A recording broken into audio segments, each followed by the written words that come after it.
the evening and temperatures holding up into the high teens Celsius. It should feel quite warm.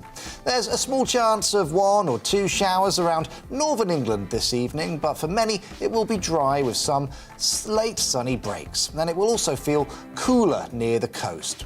There'll also be 1 or 2 showers across Scotland. Far northern and northwestern parts may be cloudier with a little bit of rain. Otherwise, there will be some sunny spells. In Northern Ireland, it's looking largely cloudy, especially in the west, where a few spots of rain are likely. The best of any late sunshine will be in the east. So wet and blustery weather will push in from the northwest overnight, whilst it will turn chilly under clear skies in the southeast. And that's how it's shaping up overnight into tomorrow morning.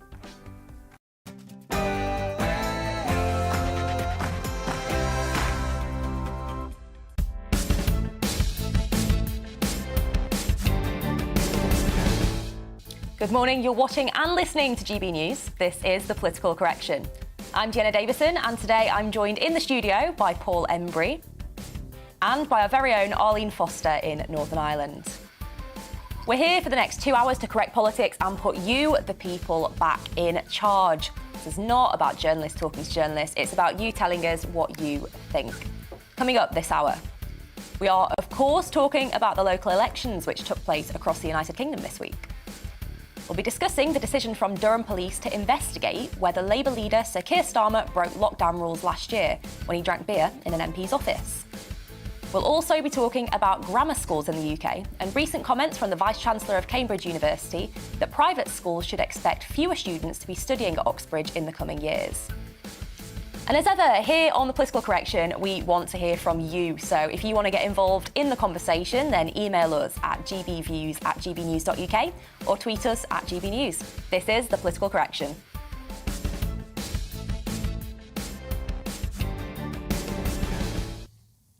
This Thursday, voters across the United Kingdom headed to the polls to cast their vote in crunch local elections. Following a tumultuous few weeks for all sides, with the cost of living crisis, Partygate and Beergate, many have viewed this set of elections as a verdict on Boris Johnson and his government, and indeed on Keir Starmer's Labour Party. With Labour making significant gains in London, including taking the flagship Westminster Council, and the Tories seeing a national loss of almost 500 seats. What do Thursday's results really say about the public's view of the current political lineup? And what can we expect for the near future? So, Paul, I want to come to you first on this. What did you make of it? Because it was a very strange set of results, I thought. It was an unusual set of results, awful for the Tories, uninspiring, I would say, for Labour. Lib Dems did OK, but the Lib Dems generally tend to do OK as a protest party in mid-term local elections and always argue that, again, they've broken the mould of British politics, and then when it comes to the general election, they tend to get wiped out in some of those areas that they've won. I mean, from Labour's point of view, I think it was worrying in some sense, I think, because there is a danger that Labour just becomes, the perception of Labour as a London-centric party effectively just becomes reinforced because they did win some of those fashionable districts in London, the Westminsters and the Wandsworths, and actually their net gains outside of London were minimal, really. And I think there is definitely a Brexit legacy there in terms of red wall seats. There was a bit of a swing to Labour, but nothing as significant as it would be if you were expecting Labour to win a general election. So I don't think any of the two major parties can really take any great heart. That said, I don't think necessarily it always points the way to how the next general election is going to be, but it does give us a snapshot of the general health of the parties. And Arlene, what did you make of the results? Of course, we're going to talk in a lot more detail about the Northern Ireland results later in the show, but more broadly across the UK results, what was your take? Well, I think, and I mean, this is the phrase we always use, it was a mixed bag. And I mean, when you look at the so-called red wall seats, I mean, there wasn't a crumbling there up for the Conservative Party. I think Paul's absolutely right about the London metropolitan area. I have to say, I know some councillors in London, some really hard-working Conservative councillors, And it really is dreadful that they lost their seat because not of something they did, but because of the perception of the party by voters in London. So I do feel, having been an elected representative myself, Diana, it is an awful thing to lose your seat, not for something you've done, not for the fact that you haven't worked hard, but because your leader has been involved in Partygate, so-called, and I know we're going to talk a little bit more about that in terms of what's happening in Labour as well. I think it was very interesting to look at Wales and Scotland. It's important for GB News to do that because we always want to make sure that we're looking at all of the regions of the UK. In Wales, Labour had a very good day and the Conservatives didn't. And I suppose that's the case in Scotland as well. SNP had a net gain of, I think, 22 seats. But Labour did very well and the Conservatives didn't. And I think that is a little worrying in terms of the SNP growth and who is going to challenge the SNP in terms of the continued calls for a referendum. Mm-hmm. Absolutely. I think it's just been interesting looking at, as you've kind of both have alluded to there, Labour did do very well in London. But when you look further afield, it was a much more mixed bag. I mean, there were losses in places like South Tyneside, which is kind of natural Labour territory. The Tories are making gains from Labour in places like Newcastle-under-Lyme, which is, a key place for some of these red wall seats, with I think 3 red wall MPs with their seats kind of within that council area. And yet, you look across to the northwest and Cumberland, which I think, I don't think the Tories were necessarily expecting to do super well in, but actually to see the scale of the Labour victory there, I think was a bit of a shock to everyone. So I think it's just interesting, isn't it, seeing how this plays out in different regions. And I think one of the results that seemed to shock the sort of main kind of news channels when it came out was the fact that the Lib Dems took control in Hull being a Labour stronghold for such a long time. But, I spent a long time living in Hull, campaigning in Hull, and actually the Lib Dems have always been, run Labour quite close there. And it looks like there we are. There's visuals from the count in Hull, Marfleet ward being counted right there. But that was one that seemed to shock people because I think what that demonstrated is that the Lib Dems do definitely seem to be on the rise again, don't they, Paul?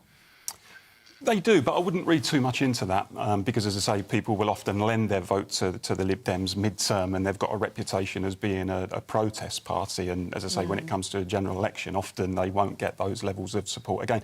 Labour has got a massive problem in provincial England, small-town England, those old heartlands of Labour in the North and the Midlands. That's Labour's real problem. And I think, there are many reasons for that. Brexit continues to be a huge factor.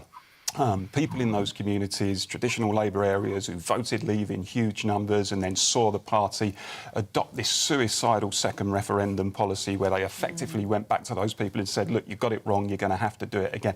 That was a fundamental breach of trust by the Labour Party in terms of how they treated some of their core supporters. And people clearly haven't forgotten that. People remember that in those areas. And there's a real question mark, I think, over whether Labour can win those areas again. I mean, Arlene says rightly that Labour did OK in Wales, but and in London as well, as we mentioned, of course. But provincial England, blue-collar England is the real problem for Labour. And I think the difficulty is, unless Labour sometime soon can demonstrate that actually there's some rapprochement with those areas, that actually those people have got a reason to trust the Labour Party again, then frankly it's difficult to see the Labour Party forming a government anytime soon. And as I say, the general impression now amongst traditional Labour supporters is that the party has become essentially a party for the professional and managerial classes, for our fashionable cities and our university towns, a party for graduates and Guardian readers.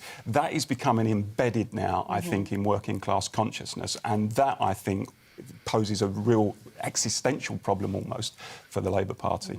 So kind of touching on that, we did see the turnout was quite low in these elections. We know that local election turnouts do tend to be substantially lower than general election turnouts. But Arlene, do you think some of that is just complete apathy by people? They're kind of sick of politics and sick of politicians across the board?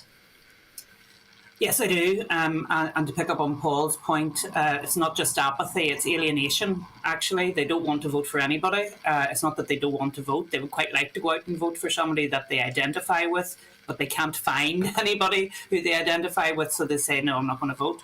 And that's very dangerous, because once people switch off politics, they become alienated, they don't want to engage, and really the whole bedrock of democracy, of people telling us what they think, is under threat. So I think people do really need to engage. And to go back to the Lib Dems and their success in various areas, I think they're good campaigners.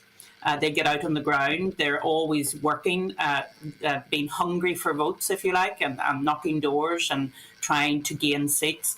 And I think there's a bit of a lesson there for the two big parties, that they need to do more of that. They need to be more on the ground, and they need to be out there searching for those votes and speaking to people and listening to what they have to say. Because as politicians, you do have to very much listen to what people say. Yes, you have to lead, but you also need to bring people with you. So to do that, you have to listen to what they have to say. I think that's completely true, and you're right. The Lib Dems are very good local campaigners. I know a few of sort of my locals say they're like Japanese knotweed. Once they get in local elections, they're almost impossible to get rid of. They're pretty dirty street fighters as well, aren't they? Let's be honest. Yes, they are. Completely, but I think it is a threat to the main parties. Obviously, local election voting, as you said, Paul, can often be used as a bit of a protest. So it's a bit different to general elections. But I do think both main parties are seeing them as a bit of a threat moving forward, don't you think? No, I don't think they are particularly. I think the Lib Dems lost a lot of support amongst what you would call their core base when they went into a coalition government with the Tories between 2010 and 2015. I think they alienated what would be a lot of their core, particularly their youth vote, and I think they're still struggling to a certain degree to win that back. I have to say, I've never really understood what they're for. I've been... It varies from place to place, I think. Well, exactly. I think, they pitch in different ways to different communities, and I think they're probably quite opportunistic in that regard. But I don't see, as I said at the outset, they are always talking about breaking the mould of British politics. Whenever they have a bit of a bounce in local elections, they're always saying there's now a realignment of British politics. There are now three main parties. I don't really think these local elections are really much different to those periods gone by. But certainly there is a big problem, I think, for the two main parties. The Tories have got massive problems over the cost of living crisis, how that's acutely affecting people at the moment, the trust issue around, the whole Partygate thing, which we'll come on to.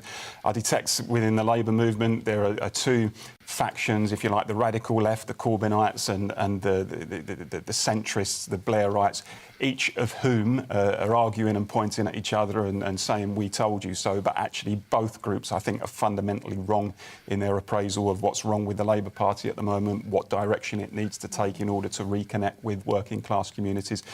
So it's interesting times. I think there's a general lack of trust, actually, in British politics. I think between ordinary communities and the political establishment, I think there is a real disconnect, and that's not good and it's not healthy. Well, not at all. Well, we've spoken about the Lib Dems, but of course there was another party that we're celebrating on Thursday, and that is the Green Party, who made some fairly significant gains across the country. And joining us to discuss this now is Councillor Andrew Cooper, a Green Party councillor from Kirklees in West Yorkshire. Andrew, welcome to the show and thank you for joining us. Just explain to us first what happened in Kirklees, and then we'll come on to the broader national picture. Well, I got re-elected with... no, I didn't get re-elected. My colleague got re-elected with 60% of the vote.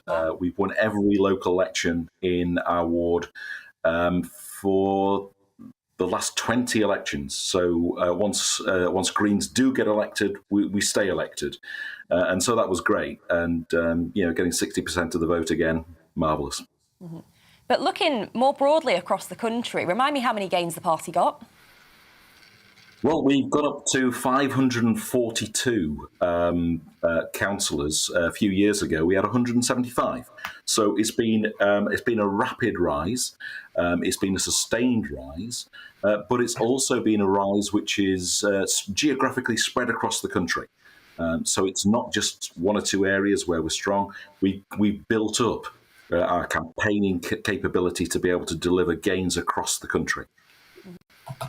So you seem to do particularly well kind of in the south of England, in this set of local elections anyway. Why do you think that is? Why are people moving away from other parties?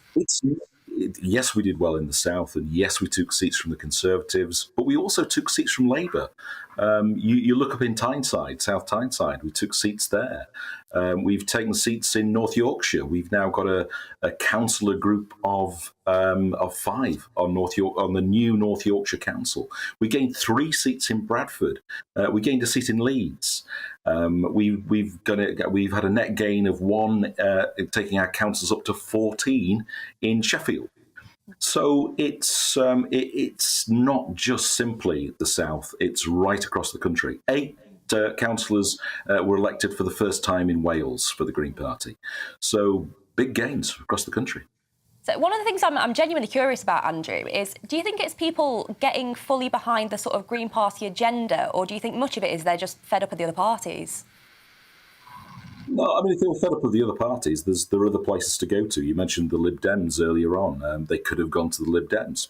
But because we were there, because we were campaigning, because we were actually talking about the issues that people cared about, we're linking the local environment, the things that people care about on a day-to-day basis with global issues. That links into what people care about. And people are recognising that some of the answers to the cost of living crisis are actually some of the issues to do with the climate crisis. So if we're going to insulate homes to save energy, that also helps people save money, but also helps the global environment as well. Mm-hmm. Brilliant. Well, Andrew, I've completely forgotten the other question I was going to ask you then. It was a good one, I'm sure it was. Arlene, Paul, anything that you want to ask Andrew? I mean, I was just say to Andrew, I mean, Andrew, what is the Green Party for? I mean, I don't mean that flippantly, but there was a time when the Greens were more prominent in the 80s and the 90s, specifically because, arguably, they were the only party at the time who were arguing strongly for environmental issues, weren't they? But because of the popularity of that cause, all of the other main parties now have adopted that agenda. So in what way now is the Green Party in any way distinct from most other parties? Clearly, the fact that people are voting for the Green Party in large numbers and electing as councillors across the country, clearly then they're seeing that the agenda, the green agenda, as you might call it, is not being significantly adopted by other parties, and that they want more action and greater action. And the Green Party can deliver that. And we're involved in the administrations of over 14 councils in the country so far, but that's going to rise over following this election. So, Andrew, there's been talk, hasn't there, of potential kind of pacts among some of the more sort of left-leaning parties. Is that something that you've seen any evidence of around the country? Well, I suppose the real difficulty here is the Labour Party. The Labour Party doesn't play well with others. It's their idea of beating the Tories is saying everybody vote for us. They don't actually want to a lot of the time work across the political agenda, and that's a huge problem for them. If they really want to see the end of the Tories, they've got to recognise that other parties exist, that people vote for them, and that really, if there are going to be arrangements in the future, they've got to respect those other parties and respect their voters. Of kind of pacts happening either in your neck of the woods or kind of elsewhere involving the Green Party and Labour and maybe the Lib Dems? No, not to any significant degree, and that's largely due to the approach parties take. So that has meant the Green Party, despite the electoral system, is having to up its game and win more seats. So we're more than happy to try and take votes from all parties, Conservative, Labour, whoever, to get our agenda across. Brilliant. Well, Andrew, thank you for joining us this morning. Andrew Cooper there, Green Party councillor from Kirklees. But don't go anywhere, because coming up after the break, we're talking about grammar schools in the UK. We'll also be looking into the decision from Durham Police to investigate Labour leader Sir Keir Starmer. And as ever, we want to hear from you. So if you want to get involved today, then email us on gbviews@gbnews.uk or tweet us at gbnews. This is The Political Correction.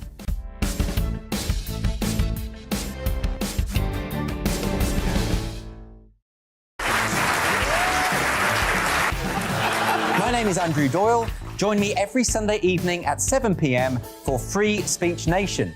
This is a show where we address current affairs and news stories of the week with the help of 2 wonderful comedian panellists. I brought in comics because I want to give it a lighter edge, and also they work for less. See you there.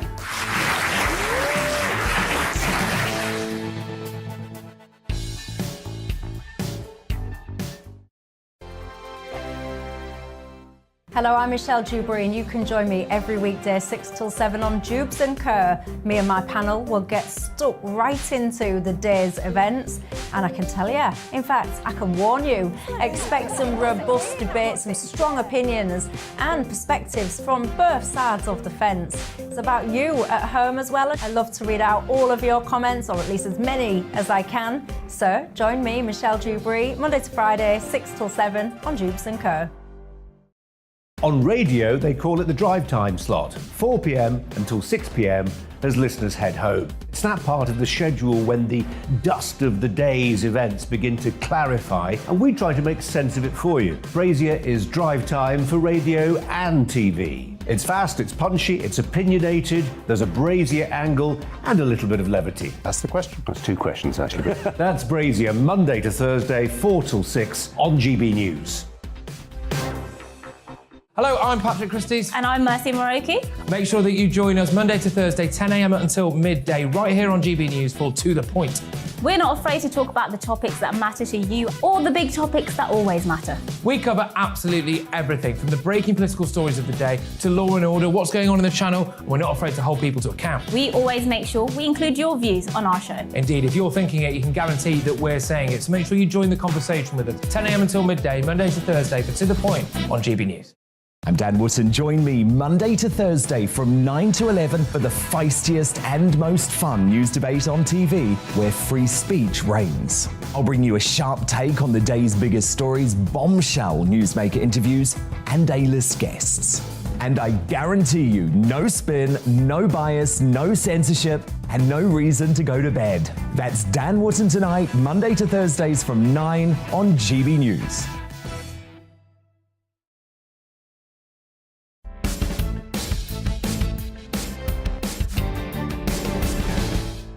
Dee says the Tories lost my vote because of their appalling backstabbing of their leader.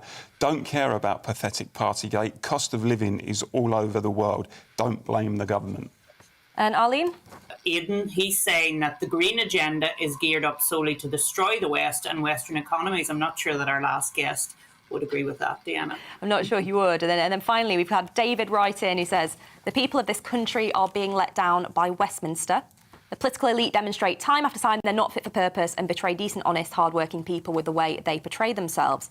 I've resigned myself to the fact that mainstream politics are toxic and will never vote for a mainstream party again. I'm sorry to hear that, David, but I'll do all I can to try and convince you. But do keep your views coming in. Get in touch with us on gbviews@gbnews.uk or tweet us at gbnews. Now, despite Labour seeing such significant victories, taking Westminster, Wandsworth and Barnet councils in London, there have been some outliers from this week's electoral outcome. Harrow Council, just next door to Barnet, actually saw the Conservative Party make a net gain of 8 councillors, seeing them take overall control of the council from Labour. With the national picture looking quite different, why were the Tories so successful in Harrow? And why do elections often see anomalies like these? Well, to discuss this further, we're delighted to say we're joined by the MP for Harrow East, Bob Blackman. Bob, thank you for joining us on the show this morning. Good morning. So, explain to us what happened in Harrow. Well, it's very simple. We've been preparing for these elections for more than 2 years. And in fact, when Sadiq Khan was re-elected as Mayor of London, if we'd have had our Harrow Council elections on the same basis, we'd have actually taken 45 out of the 55 seats available. So we've been working very solidly on local issues that matter to people, whether it's fly tipping, the state of the pavements and roads, and the policies that Sadiq Khan has implemented across London of multi-storey high-density flats. Really went down very badly with Labour voters. We were making clear that we're going to transform the borough in terms of cleanliness, stopping tall buildings, and indeed restoring civic pride to the area. And the worst aspect, I have to say, of Harrow Council's performance has been their treatment of council taxpayers. We have the second highest council tax in London, but people get dreadful service as a result. I mean, you can't contact the council. You hang on the phone for 45 minutes if you're a customer of the council and still don't get answered. They don't answer emails. And the reality was that the final straw for them was £2 million of council taxpayers' money going missing under an alleged fraudulent deal between a contractor and council officers. And that, of course, was the final straw for Labour when it came to Thursday's result. But I have to say, it's been a fantastic result in Harrow. We've worked our socks off, and I've got a pretty good suntan for being on the streets. And Arlene was saying about how the major parties need to get out on the streets and talk to people. We do that week in, week out. Every Saturday, every Sunday, we're out knocking on doors, talking to people, finding out what they care about, and ensuring that we deliver for them. Now, Partygate, which you haven't talked about since I've been listening, did come up on the doorsteps originally. But by the end of the campaign, it was irrelevant, and people were caring about who runs Harrow and who can deliver. I mean, I'm delighted that, frankly, in my constituency of Harrow East, 20 out of 23 councillors are now Conservatives. And my good lady wife came top of the poll in a so-called safe Labour area in Edgware. So it demonstrates that you can do it, provided you get out there and do the work and listen to what the voters actually want. Thanks, Bob. And just so you guys at home are aware, Bob is renowned in the Conservative Party for being one of the sort of top campaigning MPs. But one of the things, Bob, that I'm really curious. Jealous. One of the things I'm very curious about, though, Bob, is why such disparity in the results in London? Because Barnet, of course, right next door, had a completely different experience. What do you think went wrong there?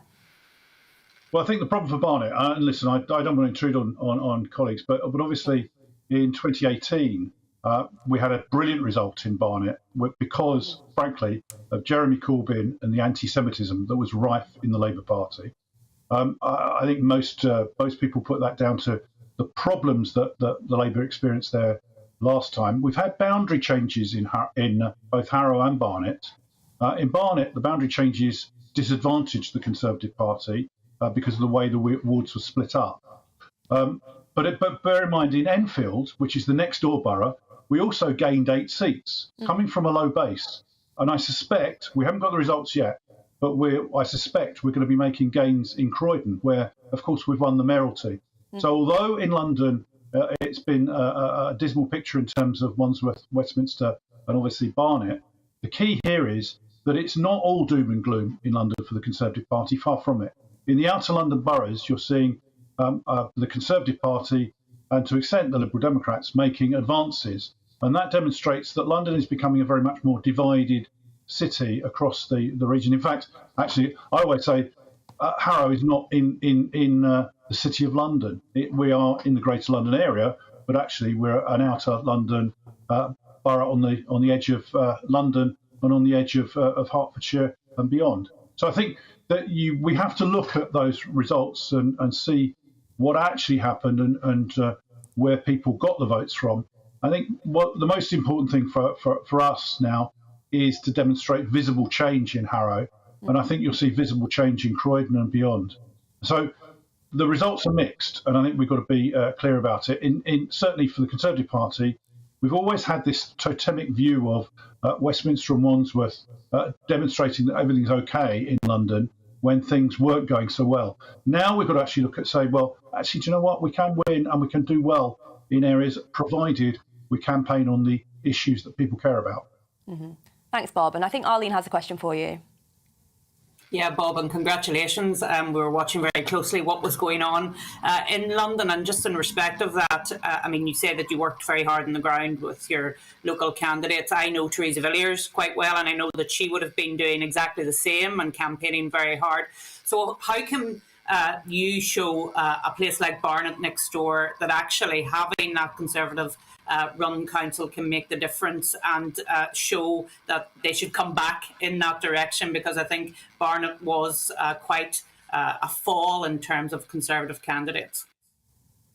It was, but you've got to remember that a lot of those seats in Barnet were very marginal and actually only lost by very narrow margins. So there's clearly an opportunity to come back and come back strongly.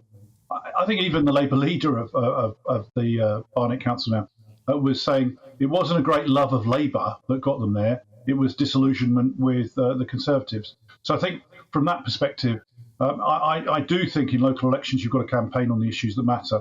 And by the way, Arlene, I was leader of Brent Council in 1994 when we bucked the trend then. There are only 5 councils in London which we won.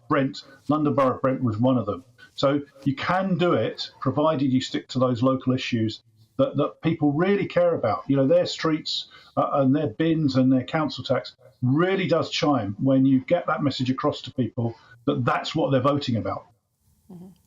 Well, Bob, thank you so much for joining us. And I think the key lesson that we've taken away today is to get you on our campaign team up in Bishop Auckland, because by the sounds of things, you've had some incredible successes against the odds over the years. Thank you for sharing your experiences.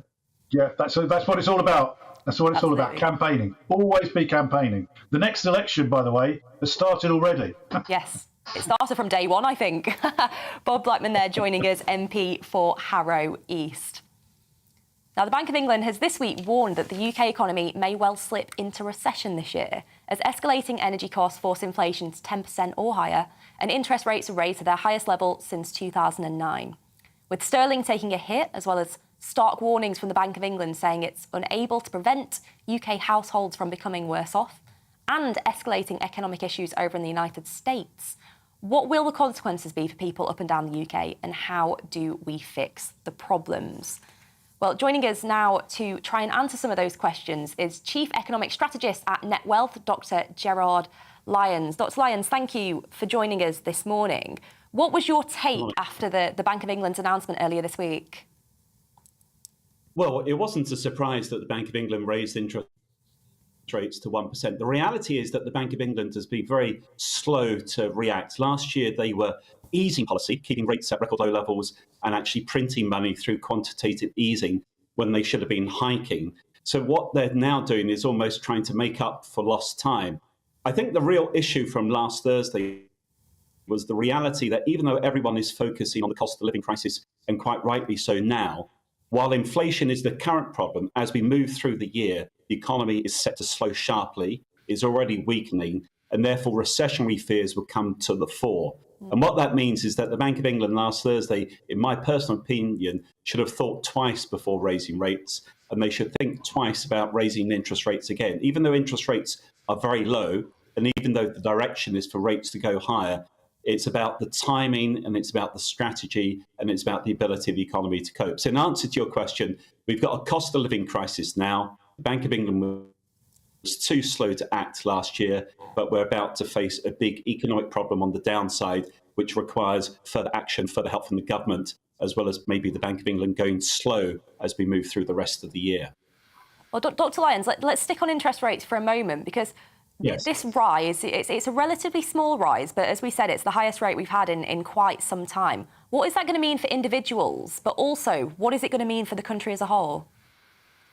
Well, interest rates are still at very low levels. They're only 1%. Inflation is currently 7%, and it's set to go above 10%. So to put this in perspective, back in the 1970s, and in sometimes when we've had inflation problems elsewhere, often interest rates have to go up to above the rate of inflation to really put it back into shape and pull it down. Obviously, the economy would go crashing into a recession if we were to put interest rates up to those sorts of levels. But interest rates basically do have to go higher. As I was saying earlier, I think we need to be careful about the timing. What does it mean? It makes it dearer to borrow. It makes it more expensive to pay off your debts, to pay off your mortgage, although many people are on fixed mortgages. But more particularly, it's not only the direct effect, it's the indirect effect, because banks and others will now anticipate higher borrowing costs in the future, and that will make it more difficult for some firms to access credit, and it might make banks more reluctant to lend. So the only way really to bring inflation down is through tighter policy that squeezes the economy, and that makes it much more difficult for people and for firms. Thanks, Dr. Lyons. Paul? Gerard, there's a problem, isn't there? And you've touched on it. We have an already slowing economy. And what does higher interest rates mean for that? What does it mean for unemployment? What does it mean for growth? What does it mean for investment? It's potentially going to have serious downsides in respect of all those things.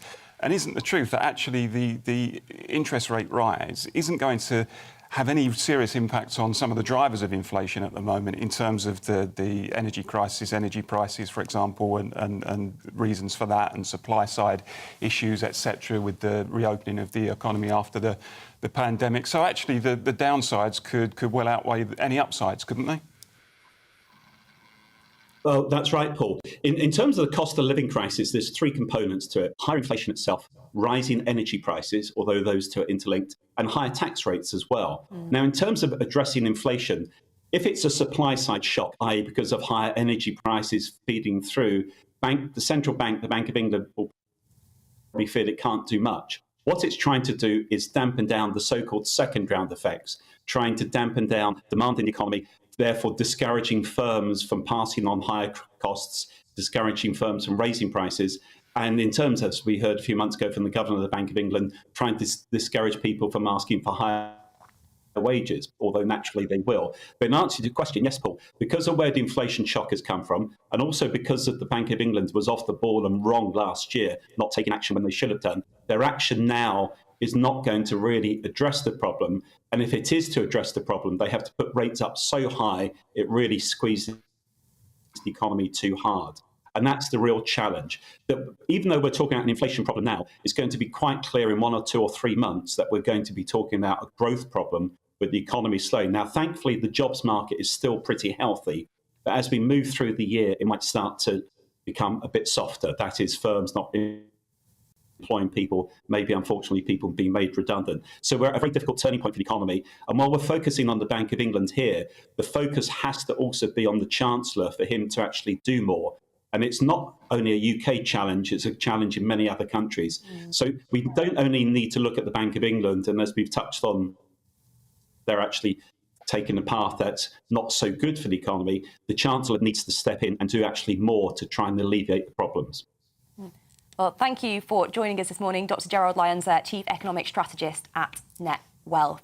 And don't go anywhere, because coming up after the break, we're talking about the election in Hong Kong, which took place this weekend, grammar schools in the UK, as well as recent comments by the Vice-Chancellor of Cambridge University.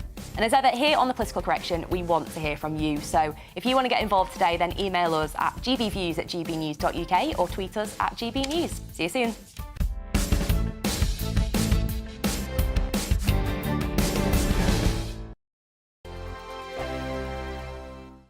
Hello, I'm Michelle Dewberry, and you can join me every weekday 6 till 7 on Jubes and Kerr. Me and my panel will get stuck right into the day's events, and I can tell you, in fact, I can warn you, expect some robust debates, some strong opinions and perspectives from both sides of the fence. It's about you at home as well. I love to read out all of your comments, or at least as many as I can. So join me, Michelle Dewberry, Monday to Friday, 6 till 7 on Jubes and Kerr.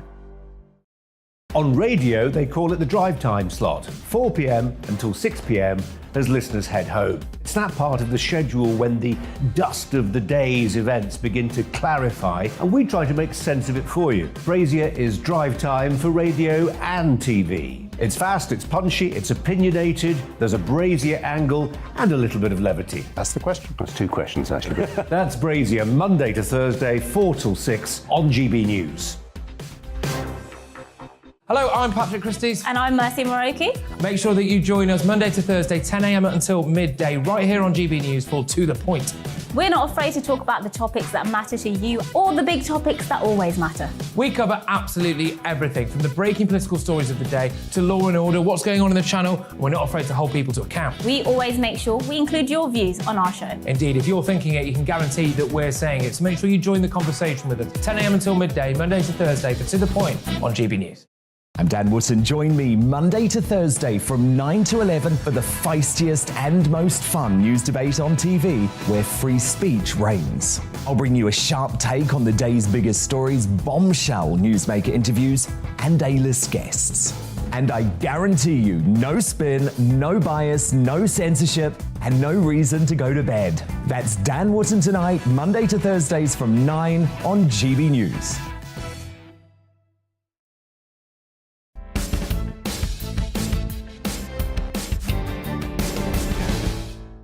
Now, John Lee Ka-chiu, the sole candidate for Hong Kong's leadership election, has been confirmed as the city's next chief executive, securing 1,416 of 1,424 valid votes cast over the weekend, amounting to a staggering 99.4% of all ballots. In his victory speech, Lee said he would continue to uphold the rule of law and protect Hong Kong from internal and external threats. Well, joining us now to discuss this is Rana Mitter, Professor of History and Politics of Modern China. Rana, thank you for joining us. this morning. I think the first thing that is a little bit surprising is how small that electorate is. Can you just explain how the electoral system worked in this election?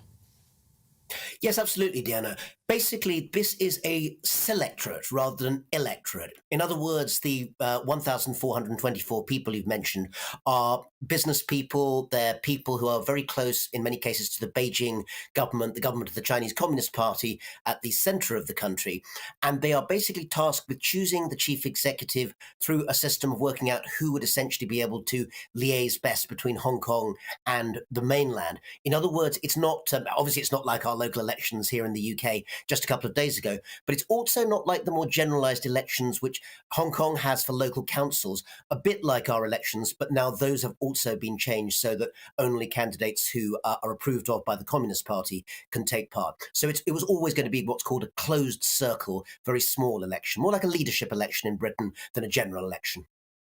Thank you. Paul? Rana, we've seen some of the issues around Chinese rule in Hong Kong and some of the issues around free speech and dissent, etc. More broadly on China, how expansive do you think China intends to be? We've seen, obviously, the Belt and Road Initiative. We've seen China exerting more influence geopolitically. What, in your view as an expert, is China's end game here? I think you could think about it, Paul, as concentric circles. In other words, in its immediate backyard, in Hong Kong itself, which of course is part of the People's Republic of China, although until a couple of years ago it was given a lot of leeway in terms of press and media freedoms, and those have been heavily reduced under the national security law that was passed there 2 years ago. In those sorts of areas, I think there's no doubt that the government of Xi Jinping, the current Chinese president and party general secretary, is keen to try and narrow the freedoms and the ability of media and other organizations to speak out. And in the Asia-Pacific region, I think China seeks to become both the biggest commercial and military actor in that area. Once you get into circles beyond that, the Middle East, Sub-Saharan Africa, even Latin America, areas where China has big economic interests, I think they're interested in being influential, but they're more likely to use tactics such as basically bringing cheap and effective 5G technology, which of course China would then have the technological control over in terms of maintenance and obviously in terms of being able to know what goes in and out of the system. So, a military Chinese presence in South America, for instance, seems to be quite unlikely. A growth of the Chinese military in the South China Sea, basically off China's coast, where it does want to expand its influence, that's much more likely. Would you say, therefore, it's all about soft power at the moment with China, or do you think militarily that actually it is the threat that some people in the White House and others are suggesting it might be?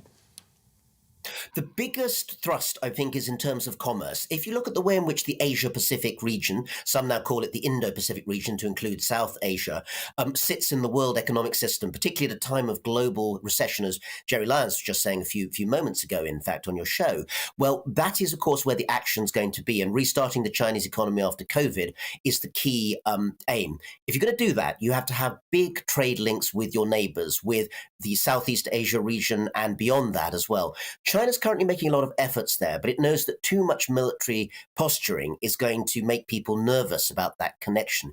It's actually interesting that the UK potentially has a role here, because later this year, this country, the UK, is likely to join the Comprehensive Progressive Trans-Pacific Partnership, which will actually give the UK a real chance to have some kind of economic role in the region, and obviously working out how to engage with China, where there's going to be cooperation, where there's going to be competition. That'll be an important part of that discussion, which Britain will really need to have a conversation about. Arlene? Yeah, I just want to go back to Hong Kong again. I was privileged to visit Hong Kong on a number of occasions before the crackdown, and how it was such a beacon of innovation and entrepreneurship. And I just want to ask you, Anna, about this gentleman who's been appointed really as the chief executive of Hong Kong, because he is a security officer. He's somebody that was involved in the crackdown. And he'd been sanctioned by the United States of America, I understand, for his role in relation to that. So how is that going to speak to the world about Hong Kong's place within the world? Well, Arlene, it's a good question. I'd sum it up by saying that in terms of democratic freedoms and freedom of media, we will see those, I think, under John Lee continue to narrow. They won't be completely wiped out because China does want to maintain the system or the message of one country, two systems, which they put forward. So there'll still be some free speech in Hong Kong, but frankly, much less than there was 2 or 3 years ago. But on economics, they're going to push really hard, I think, under John Lee's administration to make it clear that China is a place of innovation. Just across the border from Hong Kong, literally, is the city of Shenzhen, which has grown from nothing to millions in 30, 40 years. That is one of China's 3 big tech hubs. And the message, I think, is that Hong Kong will be the financial center, also the place where international commercial law, British style, continues to operate, even though freedom of speech is restrained. And that money will be pushed into the tech sector across the border, which will be really crucial for particular technologies that are going to be crucial to us in the next 10 to 20 years for net zero.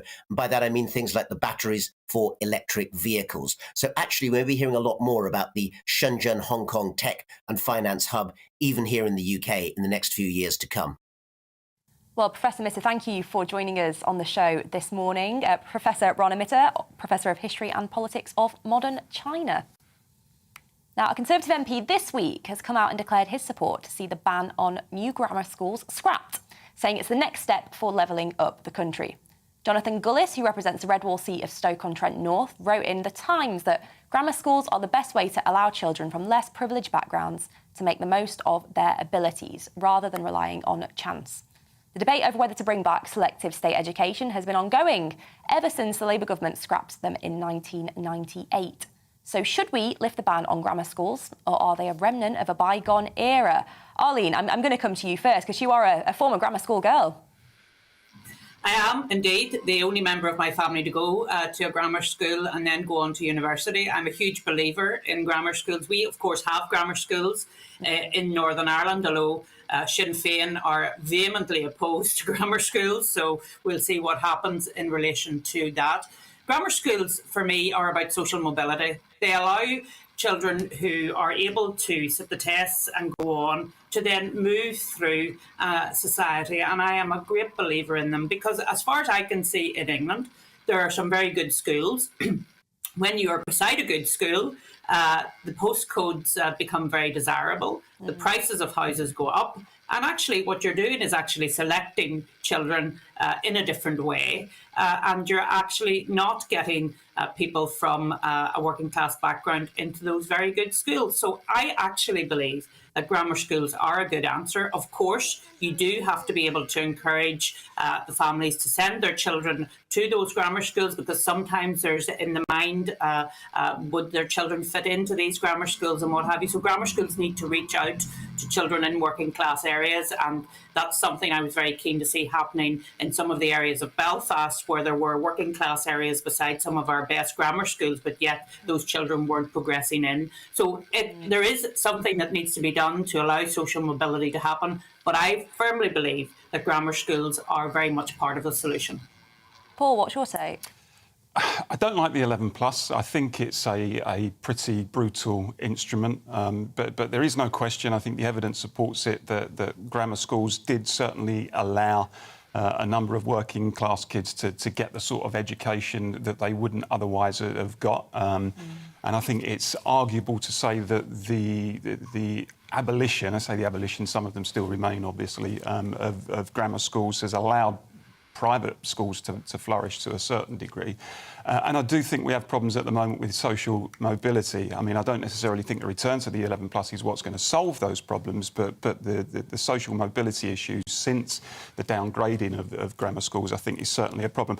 I also think, Arlene had a point in terms of, the comprehensive system is not without selection. We need to be honest about that. But what we have effectively is selection by wealth, as Arlene touched on, selection by the ability of parents to be able to move into an affluent catchment area where there happens to be a top comprehensive school.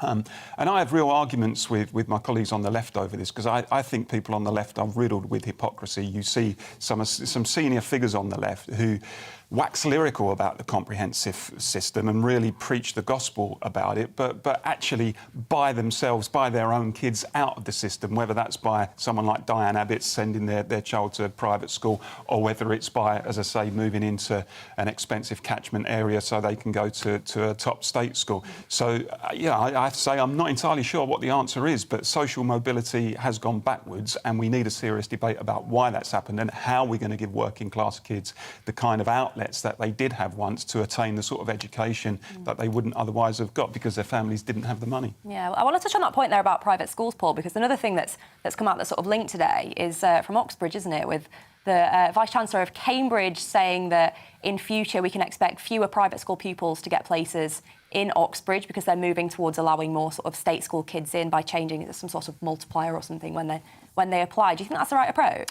Well, I mean, I have to say, I really don't like any kind of social engineering as a rule. I'm a great believer that actually if you've got talent, if you've got ability, then regardless of your background, regardless of the colour of your skin, your religion, whatever, you should be allowed to reach the top without anybody putting artificial obstacles in your way. Now, that doesn't mean, of course, that we shouldn't try to remove the very real kind of socio-economic obstacles that are often placed in the way of working class kids, but I don't necessarily think that punishing kids whose parents happen to be richer is the way to do that. So I'm instinctively uncomfortable with stuff like that, even though I'm passionately in favour of working class kids getting more of a chance in life. I think it's not just parents being richer either. I mean, I did go to a private school, but I was on a full scholarship. You know, we were probably one of the poorest kids in the school, really, looking at sort of my family's wealth. But actually, that could have meant that then I was disadvantaged when applying to university, despite, you know, being from a very sort of low socioeconomic background. So it's a bit bizarre. Arlene, what's your stance on that? Yeah, no, I have to agree with Paul on this and yourself. I don't like this sort of, you're from, it's almost like a quota system. We can only take so many kids from private schools and we have to make room for kids coming from the comprehensive sector. And I really instinctively am against quotas. Well, that is about it for the first hour of the political correction, but we want to hear from you, so send us your views. Do you think grammar schools should be coming back? Get in touch with us, email us on gbviews@gbnews.uk.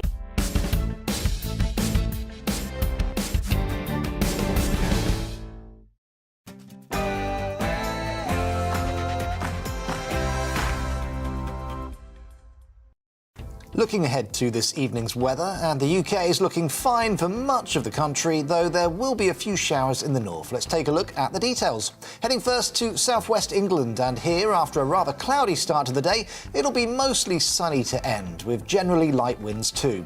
A similar picture over in the southeast. Plenty of late sunshine this evening, leading into a clear night, although that does mean it will turn quite chilly. There'll be patchy cloud for most of Wales this evening, but it's going to stay dry and many should have some decent sunny breaks.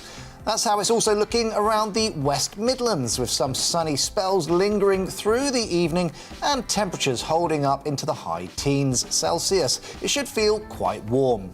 There's a small chance of 1 or 2 showers around northern England this evening, but for many it will be dry with some late sunny breaks. And it will also feel cooler near the coast.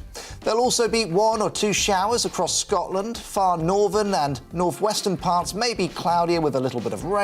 Otherwise, there will be some sunny spells.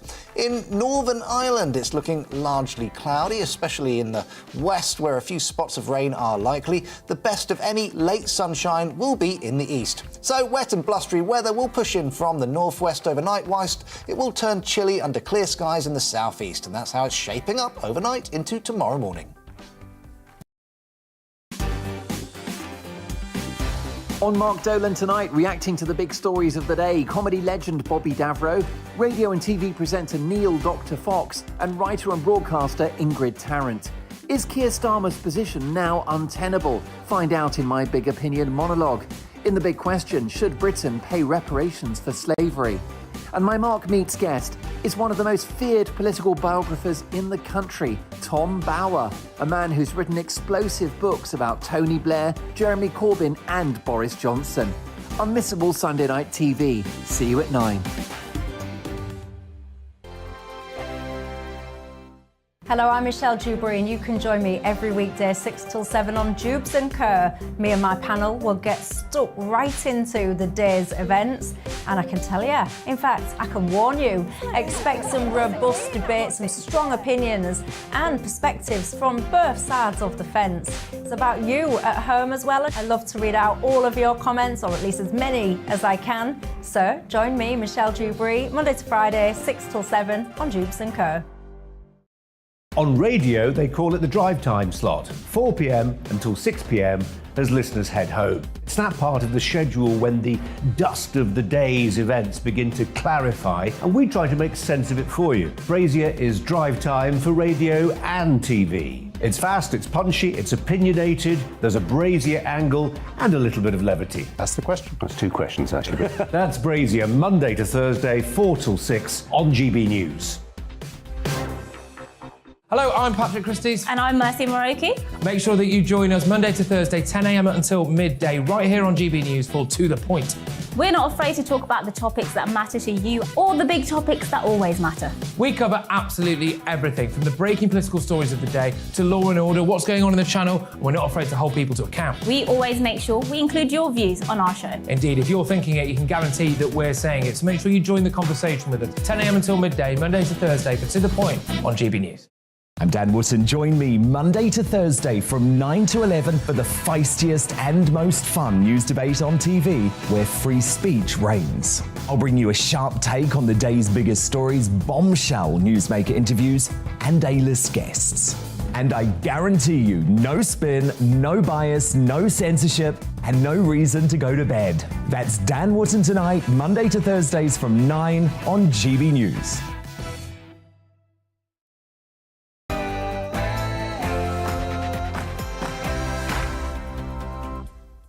Police reopen their investigation into Beergate. Comedian Dave Chappelle is attacked on stage. And the FA is considering dropping the much-loved anthem Three Lions because fans from other countries might find it a bit arrogant. This is Free Speech Nation.